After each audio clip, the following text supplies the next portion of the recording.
Expensify makes it easy to split shared team expenses, whether for accounting purposes, different categories, or collecting money from teammates. Method 1. Split expense, accounting, multiple lines. Open the new Expensify app or web, newexpensify.com. Go to the expense or create a new one by scanning a receipt. Open the expense, tap More, select Split.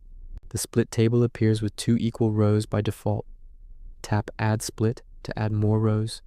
Edit each row, amount, category, tags, date, or description. Use split evenly for quick equal division. Tap Save. Method 2. Split bill with teammates.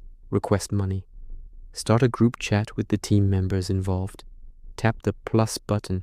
Choose split expense or split bill. Upload receipt or enter amount. Select participants and split evenly or by custom amounts. Confirm. Expensify automatically sends money requests to each person.